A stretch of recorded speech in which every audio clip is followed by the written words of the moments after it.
org. Okay, good evening. You're listening to From the Forest, Catskill Forest Association. Every Wednesday, 6 to 7 p.m., talk about a different forest-related topic. And tonight, we're, the forest stretches out in all different ways, and it even stretches out into bow making. So we got Jason here from JWB Bows over in Sampsonville, Ulster County. How's it going, Jason? Good. So, how you been? What have you been up to besides making bows before we get into the nitty-gritty of that? Well, besides making bows, I'd say just been playing music, doing my own thing. Yeah. But bow making is pretty much all I do. That's pretty much it. Yeah. And feed the pellet stove, right? Yeah, I walk out to the garage, grab a bag, and then get back to bow making. Yeah. Yeah, it's been a long winter, so at least it gives you something to do, inside, because that's where I've been a lot of the times. And we got Jim here, right? Yeah. How's it going, Jim? Hey, pretty good. How's everybody doing? Hey, Ryan. Yeah. I probably, last weekend, when I was coming back from Oneonta, back to the Catskills here, I guess they consider themselves part of the Catskills. I don't.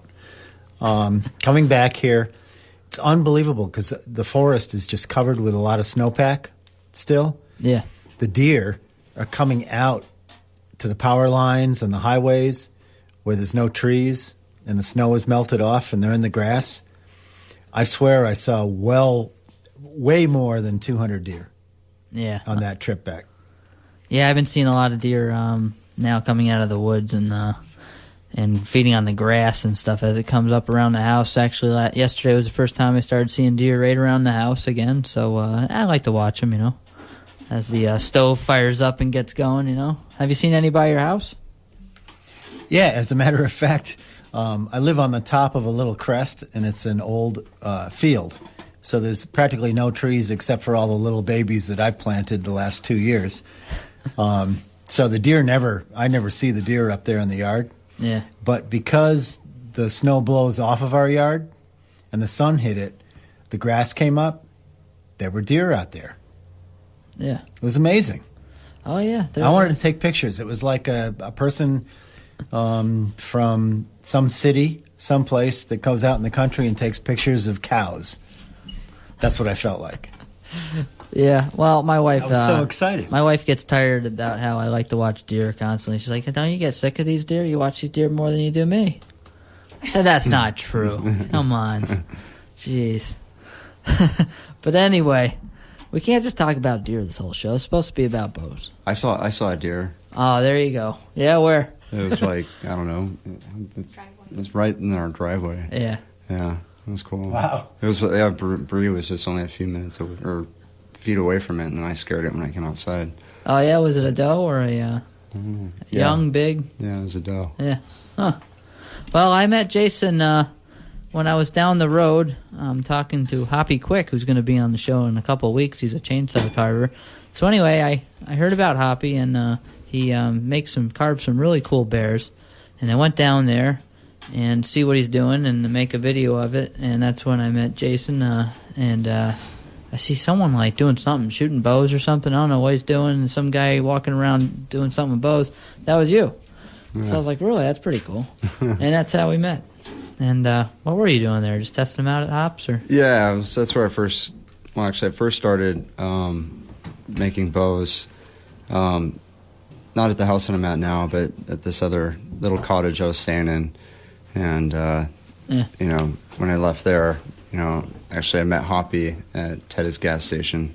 Oh, yeah. And then found Hoppy one day, and, he kind of opened up his shop for me and was like, hey, you can come here anytime you want and use the shop. I don't use it, so, Yeah.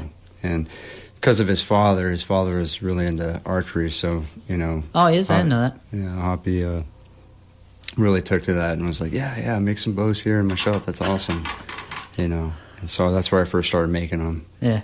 It was in his shop, so. Yeah. Once it started getting too cold to be outside, that's when I, kind of packed up and put everything down in my basement, and you saw that down there. So. Yeah, I mean, you even got like a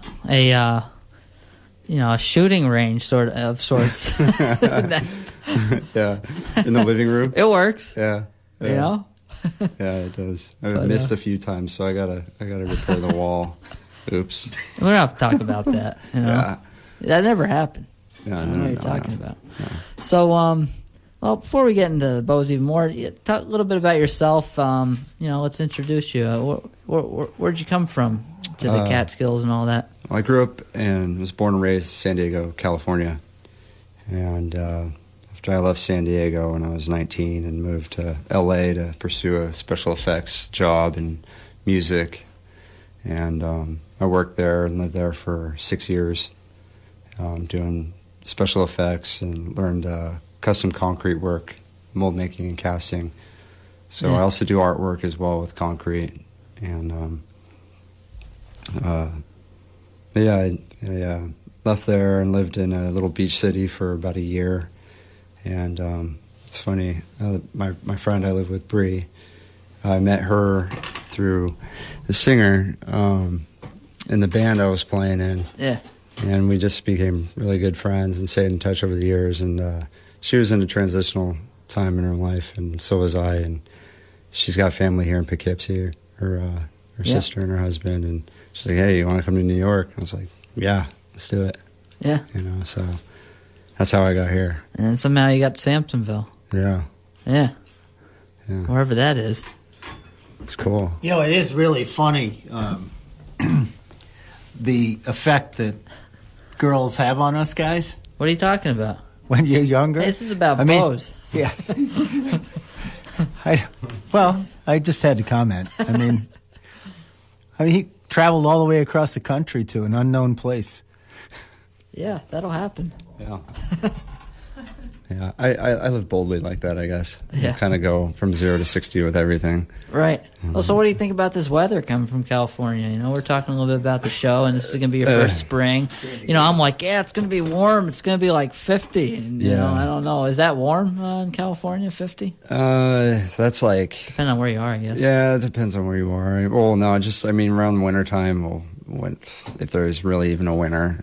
This is my first real winter, Yeah. It's funny, before I came here, I grew up and people from here, especially being in LA, everybody that lives in LA is not from LA. They're all from places from the country. And I met a lot of people from New York, and they're like, "Oh, you don't know winter until you go to the East Coast." And so I always heard stories about really hard winters, Yeah, and people from New York, to be honest, just to interrupt for a second, it's like a badge of courage, and they all brag about how bad their winters are. Oh, well, they don't know winter.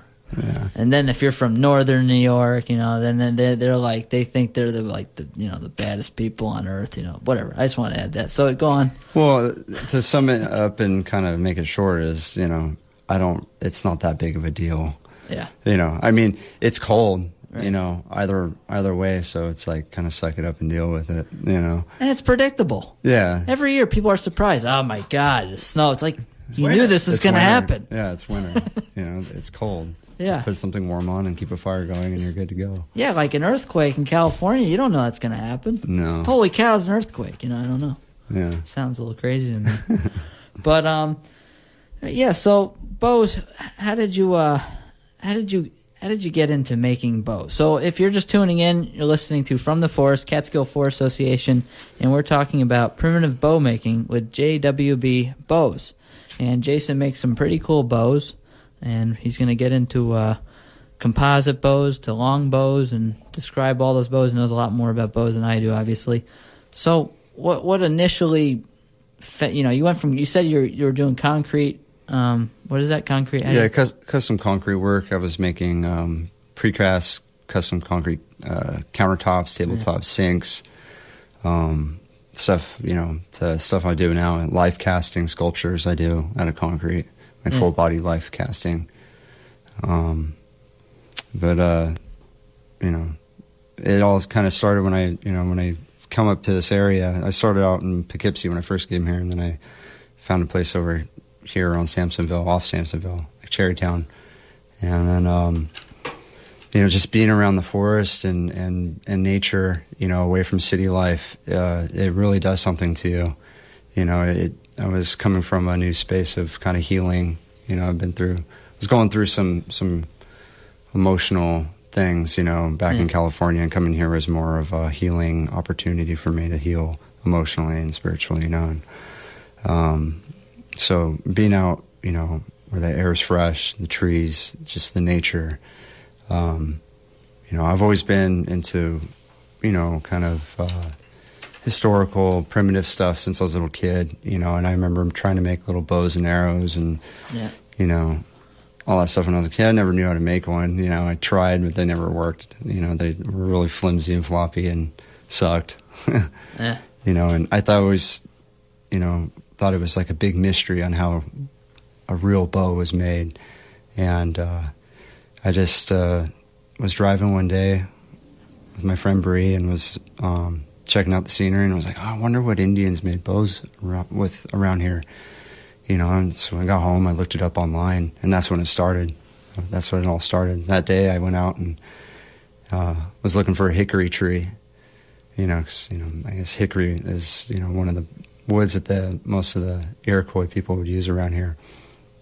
And found my first hickory tree, identified it with the leaves and stuff like that. And so I climbed up it, and I didn't know that I had to. There's other ways of getting, certain wood for the bow, but I just saw a branch that looked like, that could make a bow, maybe, knowing nothing about it. Climbed up the tree, I'm trying to get this branch off, it's way up there, and this guy comes out and he's like, "Excuse me, but what are you doing?" I'm like, I'm gonna cut this branch down and make a bow. He's like, what? But I didn't know I was on his property, and coming from California, I was just like, this is the woods, Yeah, this is... I got to interrupt here. I mean, that story just reminds me, when I was about 10, I was going through that same thing in Albany. We lived in Albany, and I was outside, and we made our Indian, because we played cowboys and Indians back in the late 50s, early 60s. Mm-hmm. And so we made our own bows, which was just a string and a bent stick, and then the arrows were just sticks that were shaved down on the points and stuff. And then we made a notch in them so they fit in the string, and we'd shoot them. And I remember I was doing the same thing. I climbed a tree, and I was cutting a branch off of, and it was a neighbor's tree in the neighborhood. Mm-hmm. They were not too happy with me.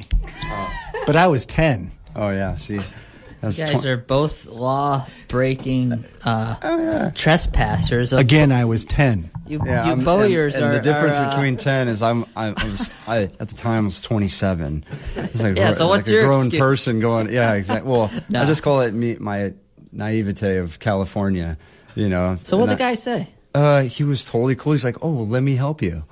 Really? Yeah. That's and good. he was totally cool after, he's like, "So what are you doing?" And I'm like, I'm going to make a bow. And he's like, "Oh, cool." So, he actually backed up his truck, got a ladder, had this little saw, and helped me cut it down. Actually, the first thing he says to me after, he's like, "So what are you doing?" And I'm getting a branch to make a bow. He's like, "You're climbing all over poison ivy, right?" Oh, man. And it's summertime, and I got shorts and a T-shirt on, and so that was my first experience with poison ivy here. It was, it's terrible around where we live. Oh, man, it's horrible. It grows like tree trunks up trees. It's like 3 inches in diameter, this stuff. Yeah. It's craziness. I actually got a little bit yesterday. I got it. What are you laughing about? I'm not exaggerating. I'm not exaggerating. This stuff is crazy. You've seen it, right? Yeah, see? Okay, go on. I'm sorry.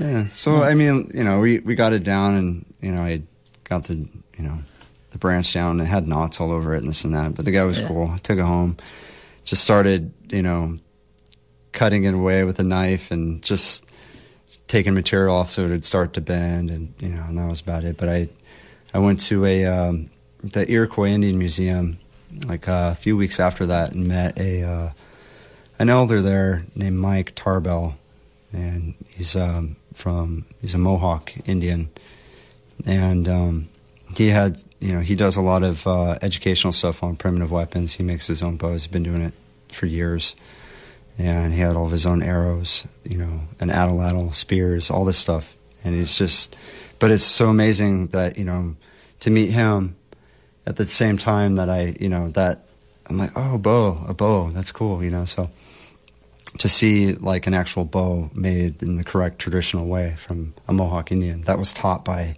his grandfather, and that grandfather was taught by their grandfathers, was one thing. And I showed him a picture of like what I had.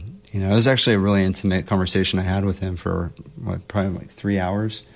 It was just me and him and my friend Bree, and he just gave me advice and stuff on what to look for, and how to treat the wood and oil it and season it and this and that, and also with the arrows as well. He started teaching me on how to make arrows, and so this place is like 2 hours away, so actually like a couple of weeks after that I drove back up there, and I would show him my progress on my bow or my arrows that I was making. He was like, yeah, well, that's good, so you're making progress, but you need to do this now with it. He would only show me one thing at a time. You need to, when it came to arrow shafts, picking red osier or dogwood and stuff like that, he'd tell me you have to twist them every day and straighten them out and keep the tips oiled with sunflower oil, and then let them sit. 2 days later, take them and untwist them again. So and that's all he would tell me. So then I'd come back another 2 or 3 weeks later and be like, okay, now what? So it's just this ongoing thing, and then that's when I started doing the bows. You must have been pretty impressed that you're actually going through with it, Yeah, well, he's he's told me over the years he's had some students and stuff that he's worked with, and they come back with an arrow here or there or a bow here and there, but I come back with like 10, 10 different ones, and that's all I've been doing. That's pretty cool. If you're just tuning in, you're listening to From the Forest, Catskill Forest Association, and tonight we're talking about primitive bow making with JWB Bows, and when we return, we'll talk more about bows. If you're just tuning in, you're listening to From the Forest, Catskill Forest Association, every Wednesday, 6 to 7 p.m., talk about a different forest-related topic. Tonight, we're talking about primitive bow making with JWB Bows. And so, Jason, I wanted to ask you also, you mentioned a little bit about the history of bows. What are the different types of primitive bows out there? When someone thinks of primitive bows, I think some of us might think of like when Jim was talking about when he was 10 years old, you put a string on a branch that looks like a bow kind of or something. Mm-hmm. And, so, okay, it's more than that, right? So what are these primitive bows? I was trying to say is keep it simple, stupid. A primitive bow is pretty much anything that you can take a piece of wood that can bend and project an arrow. That's a primitive bow. That makes sense. But it gets more in detail how strong you want that bow, how long you want it, where you are, what you're using it for. I've made some bows that are just influenced. I wouldn't say they're replicas. I just say they're influenced from different styles, different regions. Like in California, the WIOX tribe used bows that were really small. They were no more than 30 inches long. Wow. Yeah, and they're extremely powerful bows too. How do they do that? Well, they would use sinew. They would use it from a yew tree, and they would actually make the core of the bow extremely thin, but wide-limbed. It was more like a paddle-shaped bow. And they would pre-stress the wood by stringing it backwards after the core was shaped, and then they would season it that way. So after that wood's been seasoned in that shape, it wants to stay in that shape.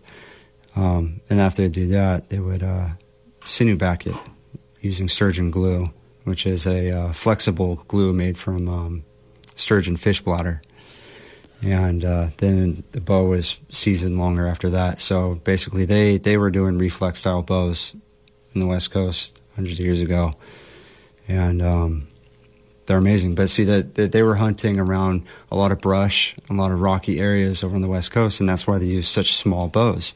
It's because, exactly, so they can maneuver around, small areas, whereas, around here, it's a lot of trees and this and that. There's a lot of tall things to hide behind during hunting, and that's why, the Iroquois Indians around here use longbows. They did that, longbows. Longbows, yeah. The guy was teaching me, Mike Tarbell, his bow is over 6 feet long. 6 feet long? Yeah. And, when he talks about when he hunts, he gets up really close. He just waits, just sits there and waits for the deer to come around him, and he just creeps around a tree, and maybe he's only 15 yards away at the most, and he sometimes 10. They're just right there. It's just a matter of patience, And that's why, also too is, speaking with hunters and stuff about these bows is, with all these compounds and modern bows and this and that, it really, it makes it too easy for the archer. And people ask me, are these bows accurate? I'm like, well, it's as accurate as the archer. Yeah. It's.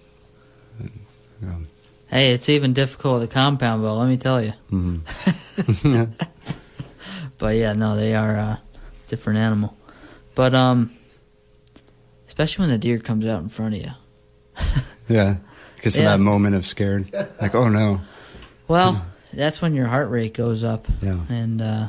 And all bets are off. You can hit a target all day long, but till the deer comes out, it's a totally different game, Even with a gun, But I'm getting off base here. So anyway, so we have a longbow. We have and a composite bow. What's the difference? Longbow, you have your English longbow. Those are made out of a couple different types of wood. But a longbow, I guess you can say it's like any sort of self bow, where it's measured to your draw length. Some, that I make are around 58 inches to up to 60, 62-inch longbows. It's a bow that's made from a stave, a quartered piece of wood from any kind of hardwood.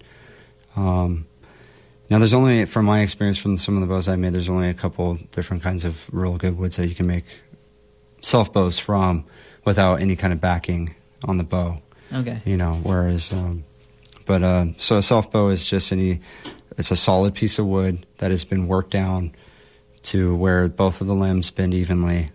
It's just one piece of wood, and that's a self bow. They call that what they tiller? They basically you tiller it down to, a functional bow, which is out of one solid piece of wood. It's a self bow. So, being that this is from the forest, what are those trees that can be made from one type of wood without any backing? What are those tree species? Any kind of hickory, ash. You can make them out of ash. Although I wouldn't make them out of ash. I don't make them out of ash. I've had a few of them break on me. Really? Making them from ash. Yeah, it's the wood. It becomes a little brittle. Yeah. So hickory I found to be the best, except it is temperamental with temperatures and moisture. It's a problem. So if you're going to make a bow out of hickory, definitely when you're done with it, make sure it's sealed up really well.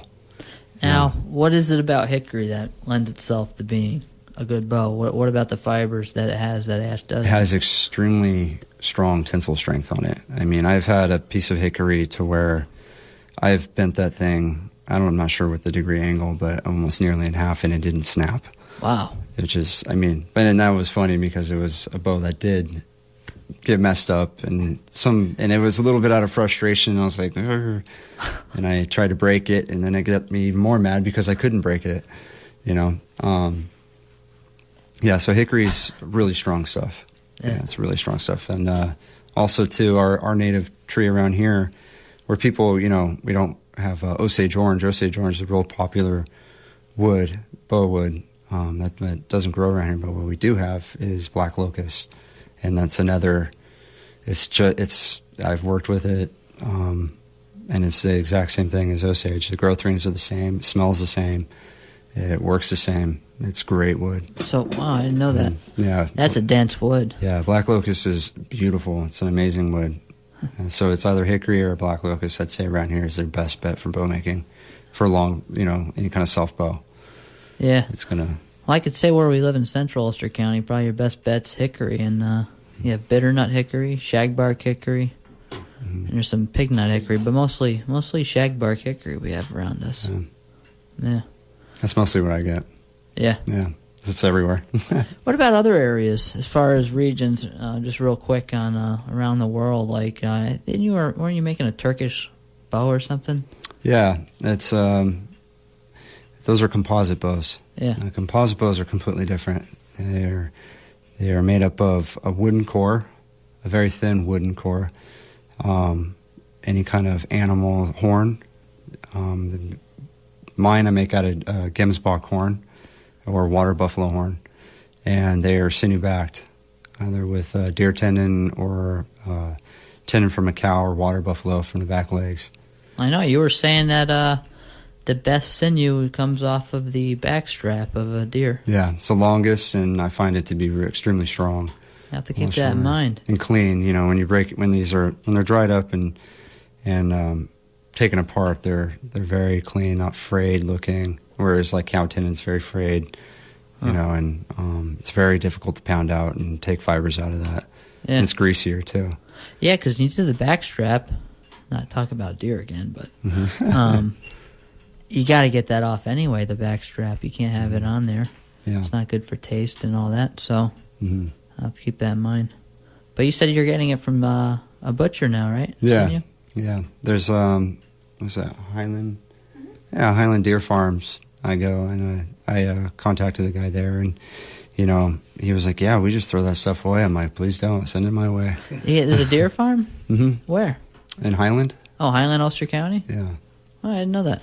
And yeah, so every week, you know, or every other couple of weeks, I get a shipment of some fresh stuff that I got to clean up and dry out. You know, but it's great. It's good. So it's one man's trash is another treasure. You know. Yeah, sure. Yep. I mean, yeah, and that's hard. That's hard to get. So that's a good score right there. Yeah. So, how do these differ? Some of these composite bows from this may have already covered this, but the English longbows. You know, a lot of people think about that in medieval times. You know, these guys with the longbows, they can shoot really far. You know. So the physics of it would be that you take a self bow and it's unstrung. It's a straight piece of wood, give and take that it doesn't have any, maybe an inch or two of set, which is set happens when you string it and shoot it. The bow, you know, or the piece of wood that the bow's made of sets to the form of that bend when you have the string on there. Now, when you have a straight piece of wood, basically that's stored energy in that piece of wood, and when you're pulling it and letting it go, that wood wants to straighten back out to its natural form, and that's where you get your poundage and your strength of the bow. Cultures from other, you know, during warfare and stuff, were trying to figure out how to have a stronger bow during warfare because of armor and this and that. Yeah. And Ottoman Empire, Koreans started making composite bows, where these bows, they figured out having a reflex to these bows. The more reflex was more stored energy in these bows. And the properties of the material that they have, the sinew, you know, dries and contracts. You know, when it contracts when it dries, and it can be stretched. Has a really strong tensile strength. Where on the compression side of the bow, on the belly of the bow, the part that's being bent into itself, the part that faces the archer, animal horn has extremely strong compression strength. So what they would do is they would take a very thin core out of wood, and they would glue with a high glue, and they would glue this horn onto the belly of the bow. I mean, the process takes months. I mean, up to 8 months to a year just to make one bow. So they would have a production line, I'm guessing, of how to make these things. But what they would do is every layer of sinew, they would be pulling this bow back into a reflex every step, every layer, to where this bow would be, you know, into a complete circle reflex to both tips are touching each other. And then, so if you can consider, you know, the English longbow, when it's unstrung, it's just a straight piece of wood. Right. But then you look at like a Turkish horn bow, where the tips are touching in the opposite way, which bow's going to have a lot more power. So this totally changed bow making, composite bows. It changed. I mean, it changed the destiny of different cultures, through warfare. Yeah, because I would assume the ones that had it were at an extreme advantage. Yeah, I mean, I've heard and I've read of Turkish horn bows shooting an arrow half a mile. Wow. Yeah. That's amazing. So think about how far away you could be from the enemy and shooting an arrow. I haven't thousands of archers, hundreds of archers shooting arrows. You could hit my house. Yeah. Don't do that. Yeah. It's about a half mile as a bird flies, probably. Yeah. I don't know, maybe longer. I was happy if I got 20 feet. So if you're just tuning in, you're listening to From the Forest, Catskill Forest Association. Tonight we're talking about primitive bow making with JWB Bows. And you guys, for those just tuning in, JWB Bows, you can be found online. You have a Facebook page or something? Mm-hmm. Yeah. You just type in JWB Bows on Facebook. That sounds pretty simple. Yeah.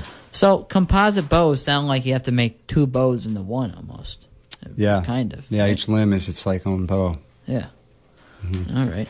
Yeah, so let's get into that. So let's pick a bow, a composite bow you have made. We got a bunch in the studio right here. Mm-hmm. Bree is holding one. And okay. What is this? This is a core for a Turkish style composite bow. It has each limb here is its own, and it's been they're separate to where they're glued together, spliced together, a splice joint for a handle, and it looks all blocky and big right now. It's because it's in the early stages. Yeah. I'm looking at it right now, and it's there's two different pieces of wood, and then they're connected by a triangular shaped piece, which would be like the handle that you envision when you look at a bow. So it's actually not one piece like a longbow that goes the entire length. There's two different pieces of this wood, and I would imagine that'd be hard to get them to act together. Yeah, it's actually the very beginning stages of all this is very difficult as far as lining up and making sure everything is, each limb isn't crooked and this and that. And so I mean, each one of these limbs is called a lath right here, and they are steamed and make sure you have straight grain going through the whole thing. There can't be any knots or any twists in the wood whatsoever. Because later on down, it's going to be a big factor in the tillering and the performance of the bow. Now, before you get to that stage, let me back up for a second. You see a tree. What are you looking for in the tree before anything? As straight as possible and no knots. Right. Well, as far as the wood that I'm using for the composite bows, I mean, when it comes to self bows, I can make you can make a bow with knots or twists in it. You just follow the grain. So what do you cut? Like a 4-foot length out of the tree and then split it from there? I'll actually I'll fell a whole tree and I'll cut, usually like 3 good 6-foot sections from the bottom going up. Right. The first 6-foot section is the best, but after that, it starts to twist and get some knots in it, but you can still use all those, We call that the butt log. Yep. Yeah, same with timber. That's the best quality part of the tree, the butt log, the first 16 feet. Right. I didn't know that. I just have to start saying it. Jim's a timber connoisseur.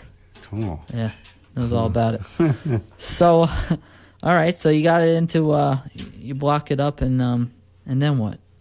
So you have it. That's a stave. Once you split it. Yeah, it's a stave, and after I quarter up all those logs, into staves, I see which ones are the straightest and have, to where the growth rings are flat as possible, and even. And then what I'll do is I'll cut those to a certain length that I need for each limb if I'm making a composite bow. And then greenwood works the best because it's easier to steam and bend. Where these the limbs of these bows are steamed and bent to a certain shape into a natural reflex already before it's even constructed fully, because you want more room for error because there's so many things that can go wrong with the beginning, the process, every step of making one of these bows. Okay, so you got the wood portion going. Yeah. Now, we haven't even really touched upon where you get this horn, this animal horn, and everything else that you're going to put on the bow. Where do you get what species of animal and all that? It's called a gemsbok horn. It's a African antelope, and people make knife handles out of them. They make all kinds of different stuff out of them. But there's a company in Florida that's a big distributor that sells a lot of this stuff, and I buy it from them. This is one horn that was used. I'm not sure exactly. I know over in Asia they use water buffalo horn. This horn I use because it's extremely straight, has really straight grain going through it, and it's easier to process than water buffalo, and it's cheaper. It's not as expensive as well, and it's more readily available. What form do you buy it in? A whole horn. Yeah, I've seen it. It's into just a whole horn. Yeah, it's just a big horn with a bunch of knots all over it. Oh, yeah? Yeah. So how do you get it down to a thin piece like this that I see? So the concrete skills come in. Yeah, right? Yeah. I grind down all the nodes that are all the rings that are on there, and then I cut the horn in half with a bandsaw. I was doing it by hand with a hacksaw, but that takes a very, very long. It takes a while just a deer antler to do that. Yeah. Well. So luckily I got a neighbor with a really nice couple of bandsaws that I go over there and use his stuff. And then I soak the horn for about a week in water. And I do that to saturate the material so it's easier to steam. So when you use wet heat, it penetrates the material easier. And I found that doing that, it makes the material not as brittle as well afterwards. So when you use wet heat versus dry heat to bend it, and then I flatten it out. I clamp it down and I flatten it out, and then there will be a bunch of grooves and stuff, but you got to clean all that up and scrape it down to a complete flat surface. How difficult was it to get to know the horn material? I mean, you must have had a lot of failed horns lying around. You know? Yeah. I'm still figuring things out. I mean, these bows are still. I'll never get these down to 100%. I mean, there's so many things that can go wrong to it, but I felt that way too about making self bows. I made so many self bows that turned out like poop. It's a practice. Yeah, and the more you do, the more you learn. Like I had a composite bow, delaminated on me last week that I've been working on since December. I've had probably 200 hours of labor into that little bow, and I started to tiller it, and the horn popped right off, and I had to. Ouch! It was done. The horn was completely done because it's already had 5 layers of sinew on it, and then I had to soak it in a bathtub. But nothing's going on. Nothing's wasted though. You can reuse all that sinew. I make glue out of it. Right. And I can use the horn. If you're just tuning in, you're listening to From the Forest, Catskill Forest Association. Tonight, we're talking about making primitive bows with JWB Bows. When we return, we'll talk more about these bows that are in the studio and talk about some of JWB Bows' upcoming events. If you're just tuning in, you're listening to From the Forest, Catskill Forest Association, every Wednesday, 6 to 7 p.m. Talk about a different forest-related topic. And before we get back to the bows, we're talking about primitive bow making with JWB Bows. I just want to mention the weather. I think today, believe it or not, may be the last day of real winter. What? You don't believe me? No? No. Okay. Well, look at the forecast. All right. Today, the high was 19 in Roxbury, Delaware County. The low tonight will be 5. But then, from there on out, it's showing promise. What? You still don't believe me? All right, high tomorrow's Thursday, high 39, low 29. That's still winter. That's spring. That's sugaring weather. You kidding? The sap's running. All right, Friday, high 45, low 31, barely freezing at night. Come on. Be so easy to heat the house then. Saturday, high 39, low 30. Sunday, high 36, low 27, and it gets warmer from there. Give me a break. Spring is here. Sap's running. All right. Whatever. So let's talk about primitive bow making with JWB Bows. And we got a couple of bows walking around the studio here. We have one that we call a character bow. And explain this. This thing's got like knots on it. You just explain about the knots not being so good. But this one, Bree was saying shoots really well. How does that work? Yeah, this is a piece of Osage that I got, and actually, if I want to make an Osage bow, I have to order those bow staves online, from like a Midwest state or something. But it's kind of a crapshoot whenever you get one of these. You don't know how straight the grain's going to be if they got knots, and this one had some twisty grain and had a bunch of pin knots all over it, which to a person, be like, oh man, this ain't gonna work, And I learned the hard way, working over knots and cutting through them, they'll break. The bow will break. But if you find if you find a piece of wood that's got knots all over it, you can still make a bow out of it. You just got to work around those knots, and that's what I did on this one. I followed the grain, and then just worked around the knots. And this bow's pulling 65 pounds at 75 pounds. 75 pounds at 27 inches. That's amazing. Yeah. That's powerful. That's great And, bow. when you brought it in, I immediately saw it, and I was like, oh, look at this bow. It's funky looking. It's pretty cool. Yeah. And that's made out of Osage orange again? Osage orange. Yeah, which is kind of similar to locust, really dense wood. Yeah, they actually, they call this also a yellow locust as well. So. Okay. What else we got here? What else you got there? This is a black locust bow here. Oh. So you can see the wood actually looks very similar. It's just a different color, And this one's got a knot in it as well. Yeah, and it's fine. Yeah. This is a 52-inch bow that's pulling at, was it 70 pounds? This was, it's a 70-pound bow at a 25-inch draw. That's powerful. I mean, just to give a little example, I have a compound bow I use, and I only pull at 50 pounds, and at 25 yards is fine. That's powerful. I mean, that's definitely going to work. 70 pounds, no doubt. Yeah, I'm looking at this one, and I'm looking at the knot. And what he's done is he hasn't just kept it like a board with a knot. It's certainly a live knot, not a dead knot. The knots he's working with. What does that mean? That it was alive when it died. It wasn't a dead branch that's inside the live wood. In other words, sometimes, especially in a pine tree, you might notice it the most, is that a limb will die before the tree swallows the limb up by growing in diameter. And then it's like a loose knot. And like if you pound on it with a hammer on a board like that, the knot just falls out. Oh, okay. These are live knots. They're tight. They're still ingrained in the wood. It was a live branch when it was cut, so it's still involved with the wood.